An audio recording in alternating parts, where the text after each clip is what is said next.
महाराष्ट्र की तमाम जनता को सबसे पहले मैं कल जो हमने महाराष्ट्र का दिन मनाए उसकी शुभकामना देना चाहता हूं।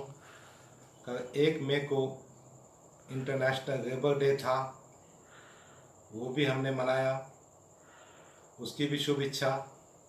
और आज रमज़ान मुबारक के 8 रोज़े मुकम्मिल हुए हैं। तमाम बिरादरान इस्लाम को रमज़ान मुबारक की मुबारकबाद।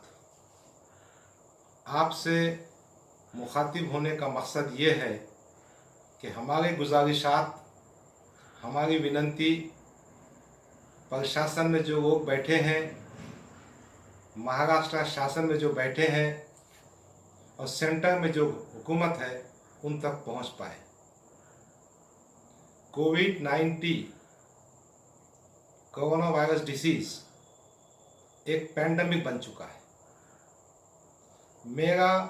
मेरी पार्टी के जिम्मेदार मेरे कायद बैरिस्टर असद ओवैसी का मानना है ये एक नेशनल डिज़ास्टर है जिसको हमको मिलजुल कर फेस करना है। मैं ये बताना चाहता हूँ कि पूरे हिंदुस्तान में जितने कोविड-19 के पेशेंट डिटेक्ट हुए हैं, जिसकी संख्या आज के हिसाब से तकरीबन 38,218 है, उसमें से 11,506 महाराष्ट्र में। 30% पॉजिटिव पेशेंट्स इस महाराष्ट्र राज्य में। और महाराष्ट्र कोविड-19 से सबसे ज़्यादा अफेक्टेड स्टेट है। इस मौके पर मैं खास तौर पर महाराष्ट्र के मुख्यमंत्री माननीय उद्धव ठाकरे, उनके कैबिनेट कलीग और उनके प्रशासन को दिल से मुबारकबाद करता हूं कि वो रातों दिन इस काम में जुटे हुए हैं।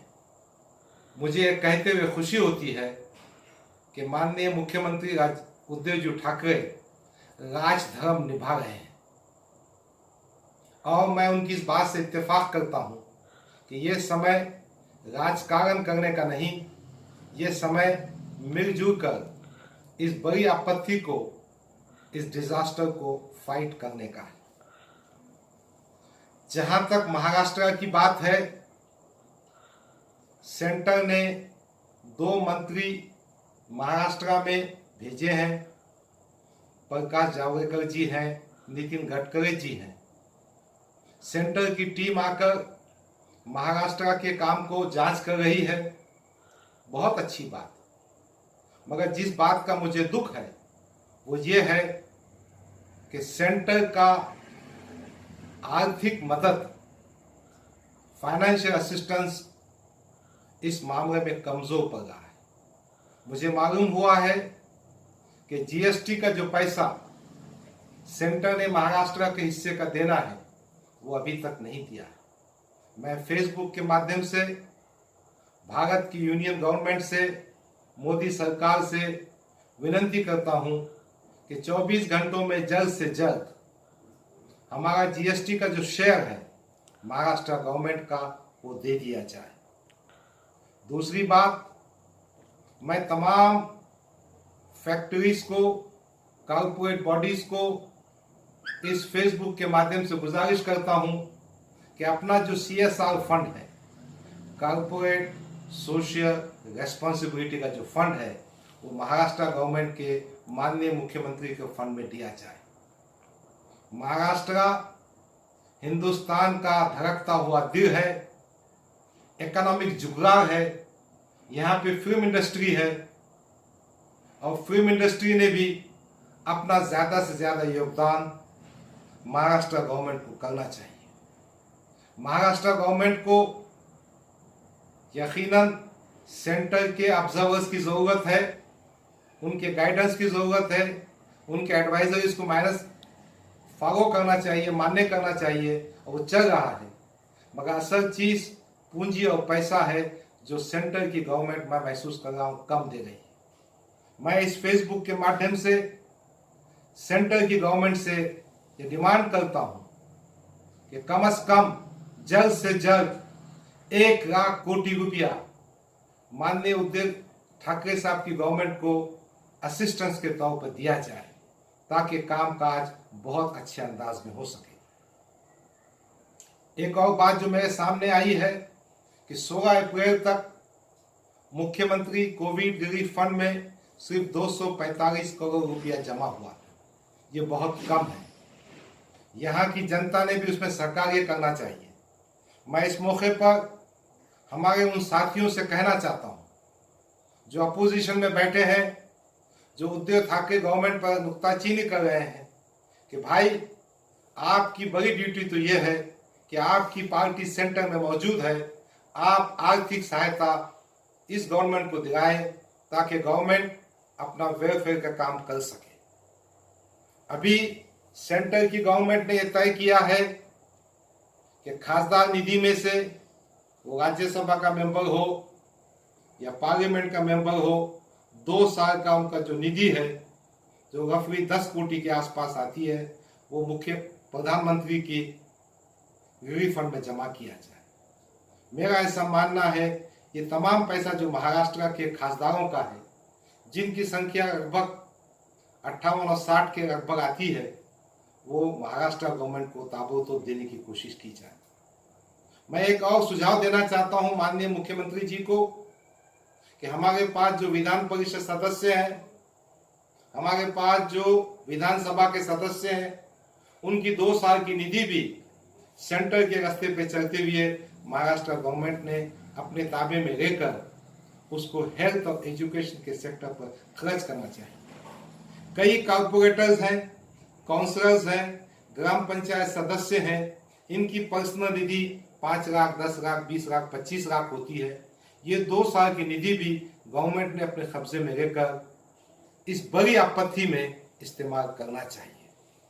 मैं एक बार फिर सेंटर की गवर्नमेंट से गुजारिश करता हूं कि महाराष्ट्र का जीएसटी का हिस्सा, कॉर्पोरेट सोशल फंड की फंडिंग का मामला, बॉलीवुड के डोनेशंस और दूसरे तमाम फंड्स दिए जाएं, ताकि जो मेहनत उद्धव ठाकरे की गवर्नमेंट कर रही है वो ज़्यादा से ज़्यादा अंदाज में हो सके।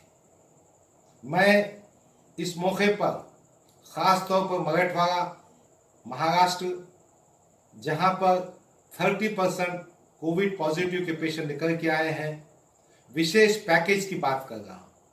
मैं चाहता हूं कि गवर्नमेंट जो सेंटर की है, सेंट्रल मिनिस्टर मोहतरमा निर्मला जी हैं, वो उन लोगों के लिए जो लॉकडाउन के 4 हफ्ते बर्दाश्त कर चुके हैं, 6 हफ्ते बर्दाश्त कर चुके हैं और 2 हफ्ते बर्दाश्त करना है, जिनके पास रोटी रोजी का कोई साधन नहीं, उनके लिए आर्थिक पैकेज डिक्लेयर करें। खास तौर पर अब औरंगाबाद शहर में ऑटो रिक्शा चलाने वाले हैं, टैक्सी ड्राइवर्स हैं, कुछ शहरों में सेकंड टैक्सी चलाने वाले रिक्शा ड्राइवर्स हैं। ये अनऑर्गेनाइज सेक्टर में काम करने वाले मजदूर हैं जिनका रजिस्ट्रेशन नहीं है, पंक्चर का काम करने वाले, मैकेनिक हो, कारपेंटर्स, फैब्रिकेशन का काम करने वाले, होटल में वेटर का काम करने वाले, कटिंग बनाने वाले हजाम, इन सब को एक बड़ा आर्थिक पैकेज दिया जाए। हर फैमिलीज को ये 2 महीने के लॉकडाउन के नतीजे में जो तकलीफ हुई है, एक सिस्टम बनाकर, एक मैकेनिज्म बनाकर कम से कम 20-20 हजार रुपये दिए जाए।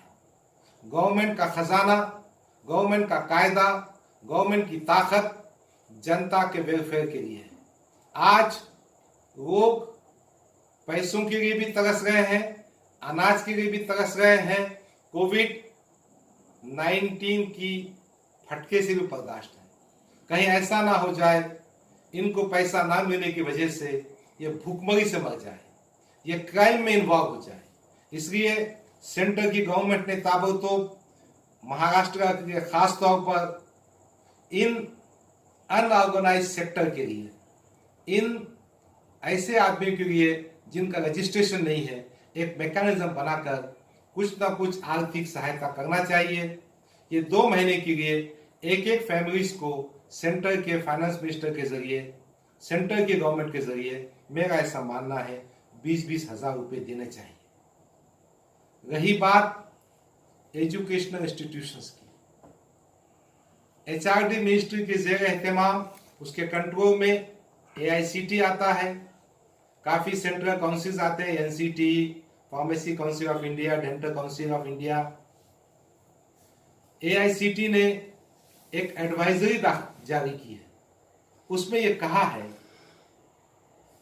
कि कोविड-19 के चलते विद्यार्थियों से फीस ना ली जाए, और यह भी कहा है कि तमाम स्टाफ की सैलरी दी जाए।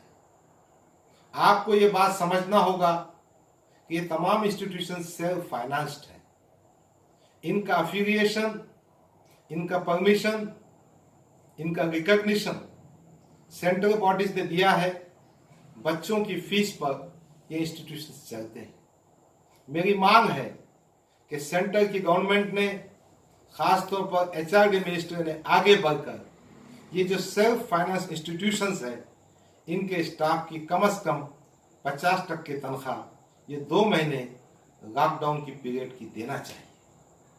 उसी तरह गवर्नमेंट ने ये एडवाइजरी डिक्लेयर किया कि हाउस रेंटेड जो फैमिलीज हैं उनसे किराया वसूल ना किया जाए, विद्यार्थियों से किराया वसूल ना किया जाए। आपको एक चीज समझना चाहिए, कुछ ऐसे फैमिलीज भी हैं जिनका उदर निर्वाह, जिनकी गुजर बसर रेंट पर होती है, इन्हें भी कुछ ना कुछ इंसेंटिव देना चाहिए।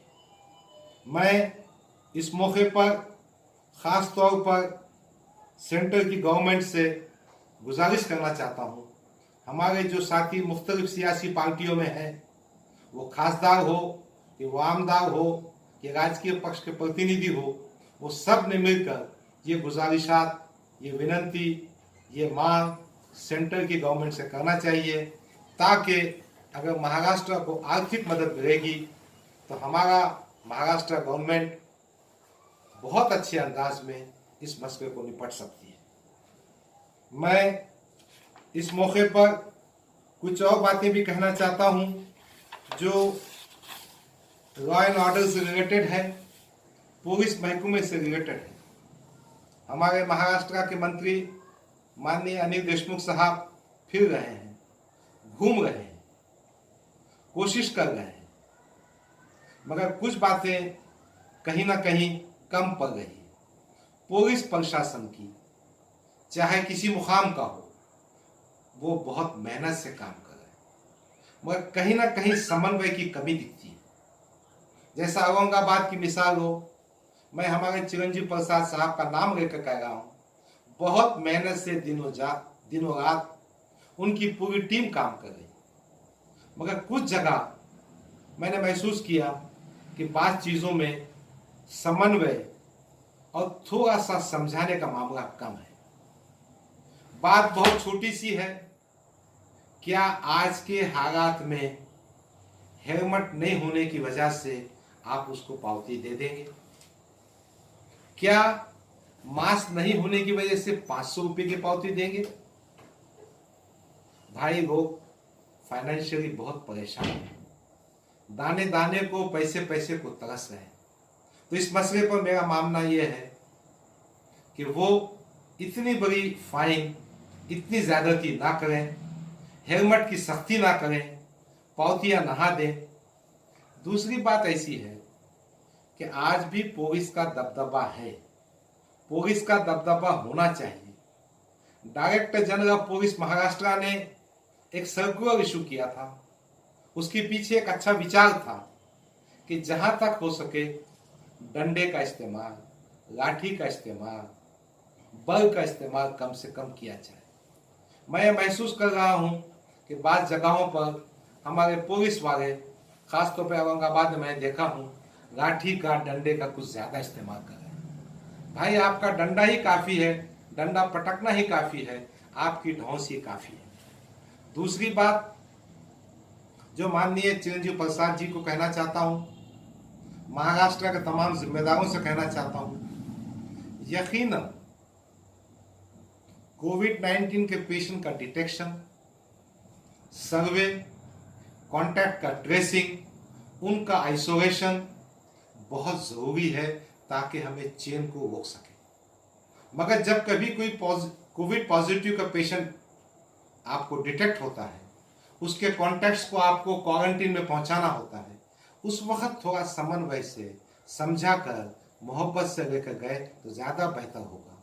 बहुत सारी शिकायतें आती है कि पुलिस थोड़ा सा ताकत का इस्तेमाल करती है। लोगों को समझाने के बाद, उस मुकामी लोगों के एतमाद में रहने के बाद अगर हम क्वारंटीन में रह जाएंगे तो ज़्यादा बेहतर होगा, लोगों का एतमाद हासिल होगा, लोगों की मदद हासिल होगी। एक और बात कहना चाहता हूँ, चूंकि कोविड-19 के जो पेशेंट्स हैं, जिस तरह से मुंबई में धारावी में जो कांटेक्ट में लोग आए उनको होम क्वारंटीन नहीं किया गया, उनको इंस्टीट्यूशनल क्वारंटीन किया गया, दूर ले जाके क्वारंटीन किया गया। उसके पीछे मकसद ये था कि एक एक रूम में 8-8, 10-10 आदमी रहते हैं, क्या होम क्वारंटीन होगा वो? इसलिए यहाँ भी इन बस्तियों में जहाँ पे बहुत ज़्यादा आबादी है, अब नूर कॉलोनी, खियारा, बाईजीपुरा, थिक पॉपुलेटेड बस्तियाँ हैं, यहाँ के जो कॉन्टैक्ट ट्रेस होंगे उनको वहाँ रखने के बजाय इंस्टीट्यूशंस में ले जाकर होम क्वारंटाइन के बजाय इंस्टीट्यूशनल क्वारंटीन किया जाए। और ये सब काम करते वक्त उनको एतमाद में लेकर, उनको समझा कर, और अगर ना समझे तो ताकत का इस्तेमाल करना होगा, किया जाए तो माहौल और अच्छा होगा।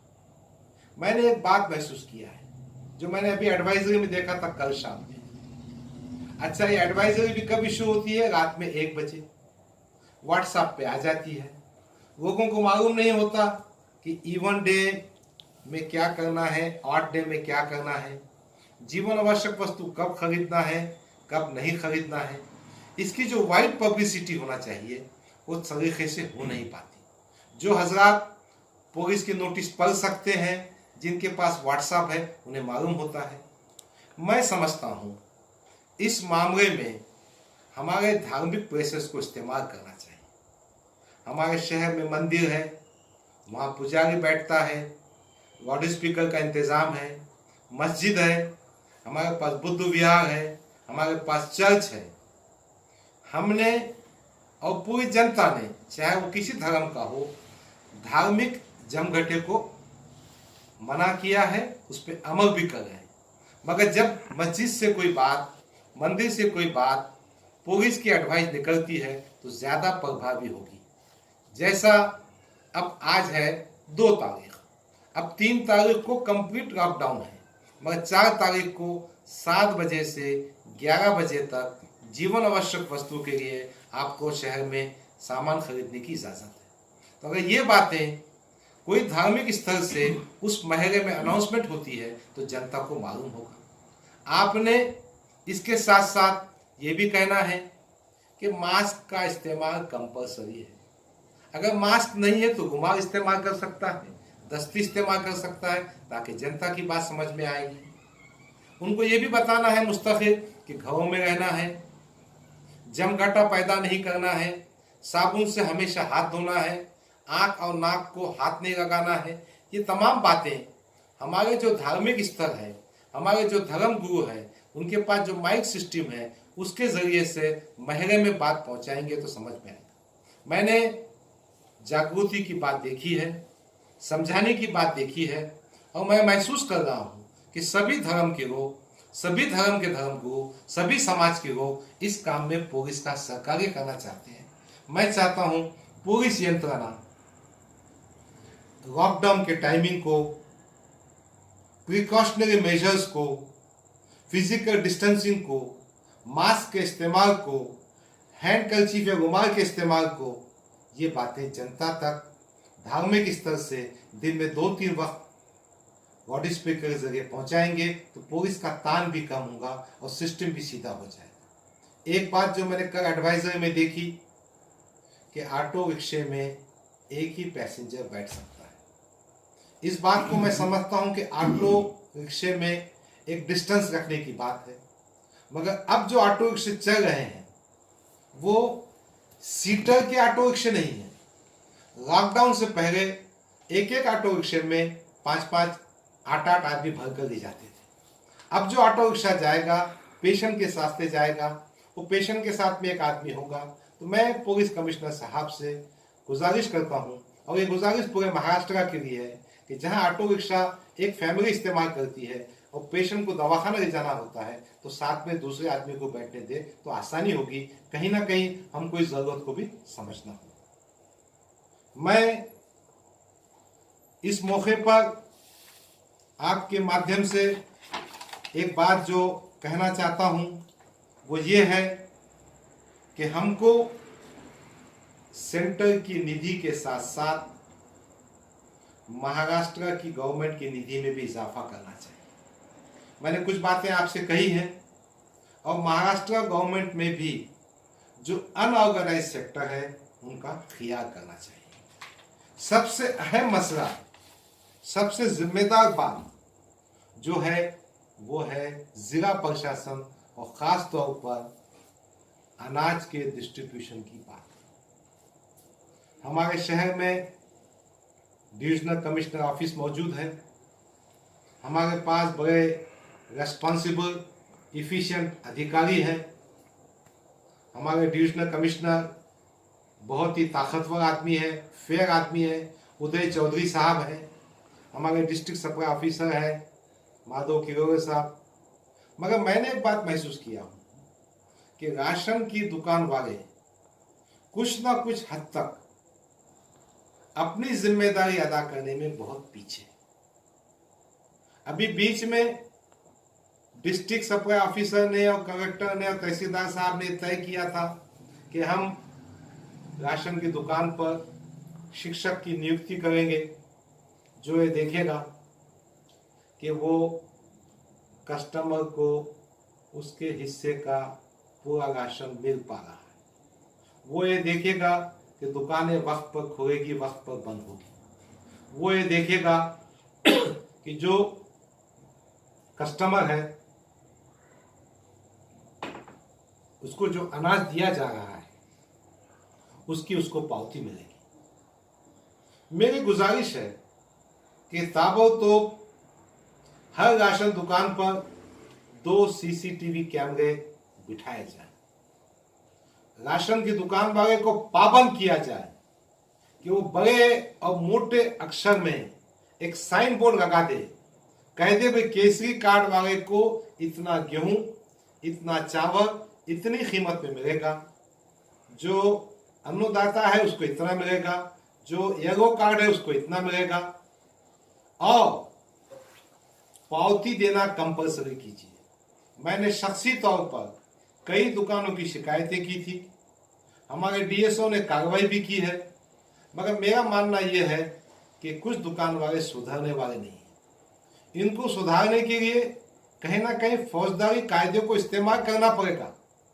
अगर कोई राशन की दुकान वाला नियमित राशन नहीं देता है या राशन कम देता है, ज्यादा पैसे लेता है, पावती नहीं देता है, तो मेरे हिसाब से फौजदारी आचार संहिता की बात भी इसमें आती है।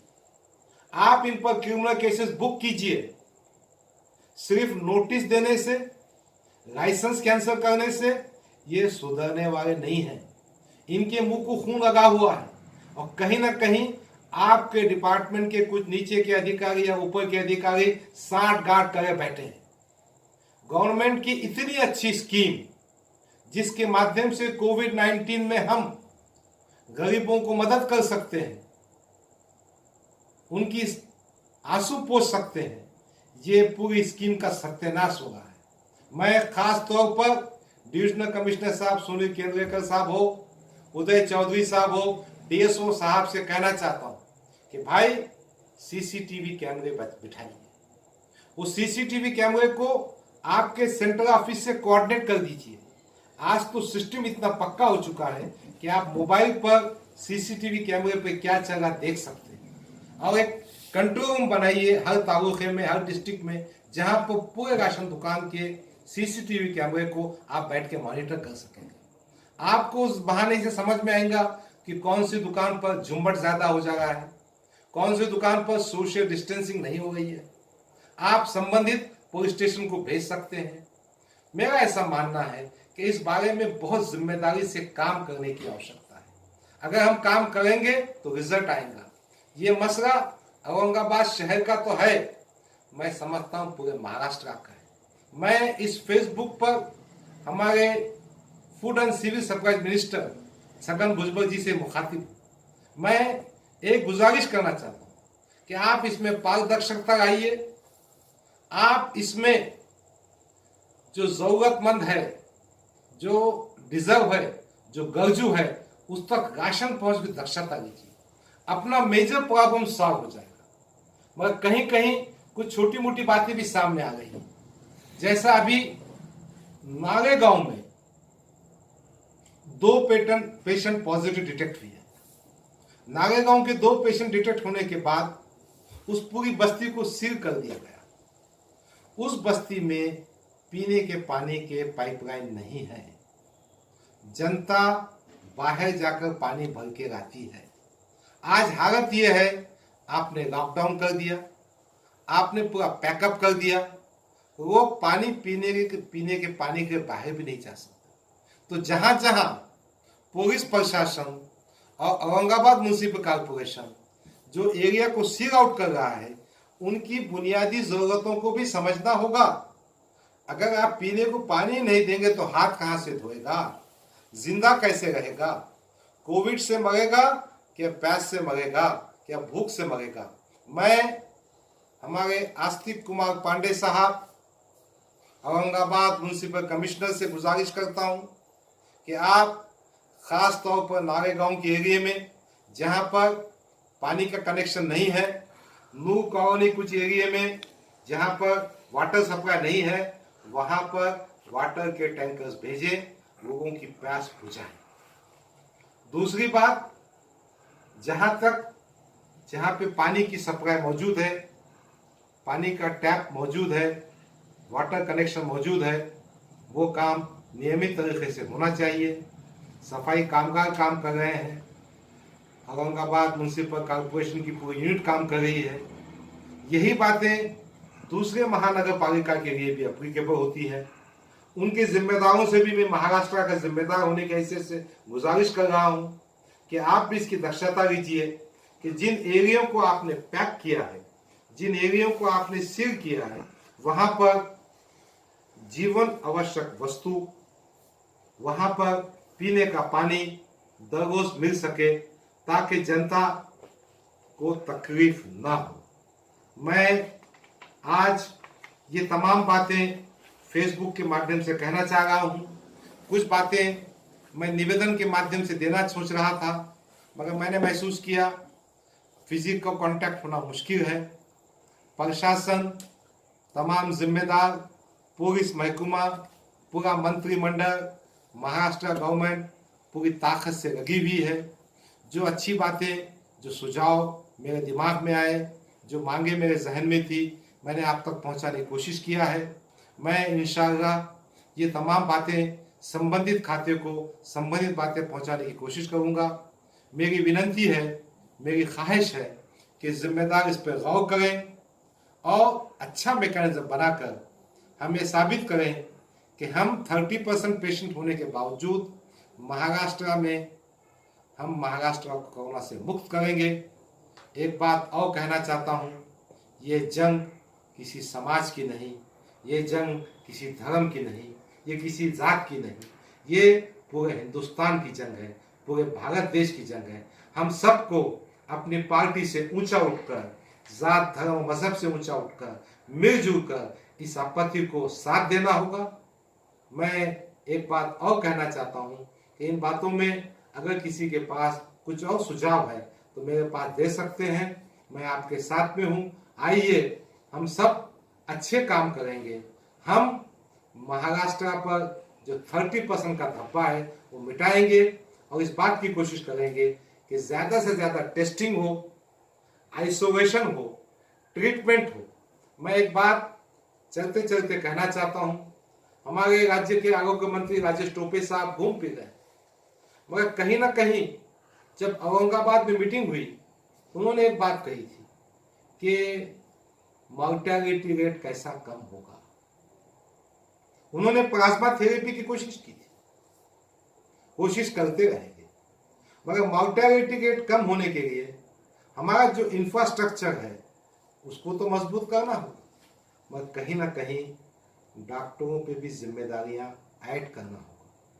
मैं मेडिकल कॉलेज का स्टूडेंट हूं, मैंने यहीं से MBBS MD किया हूं। मेरा अपना एहसास है कि हमारी मेहनतों में, हमारी कोशिशों में, हमारी जुस्तजू में, हमारे एफर्ट्स में इजाफा होना चाहिए। और यही बात मैं समझता हूँ राजेश टोपे साहब ने घाटी की डीन साहबा से कही, और यही बात राजेश टोपे साहब तमाम जिम्मेदारों से कहेंगे कि जो मरीज आ जाए उस मरीज की पूरी तवज्जो की जाए, उसकी पूरी खिदमत की जाए, उसका पूरा ट्रीटमेंट किया जाए। हमको मर्ज से झगड़ा करना है, मरीज से झगड़ा करना नहीं है। और अगर हम ज्यादा कर सकेंगे तो ये हमारे लिए बड़ी अच्छी बात होगी। बहरहाल आज के फेसबुक में जो बातें मैंने कही है, मैं समझता हूं तमाम दूसरी सियासी पार्टियों के जिम्मेदारान, ओहदेदारान, शहर की जनता, इस मराठवाड़े की जनता, महाराष्ट्र की जनता, इन बातों को जहां जहां उनकी ताकत होगी, जहां जहां वो नुमाइंदगी कर सकते होंगे, चाहे वो सेंटर से नुमाइंदगी हो या स्टेट से नुमाइंदगी हो या मुकामी एडमिनिस्ट्रेशन से हो, उन तक अपनी बात पहुंचाएं। आप तमाम का इस लाइव बुक फेस पर आने के बाद फेसबुक पर मेरी गुफ्तगू सुनने के लिए मैं सबका शुक्रगुजार हूं। आप सबका मैं आभारी हूं। आप सबके लिए अस्सलाम वालेकुम, नमस्कार, जय भीम, जय मीम, जय महाराष्ट्र, खुदा हाफिज। रोज नई खबरों को देखने के लिए हमारे औरंगाबाद समाचार चैनल को सब्सक्राइब कीजिए और नोटिफिकेशन पाने के लिए हमारे बेल आइकन को दबाइए ताकि हर खबर की नोटिफिकेशन आपको मिलती रहे।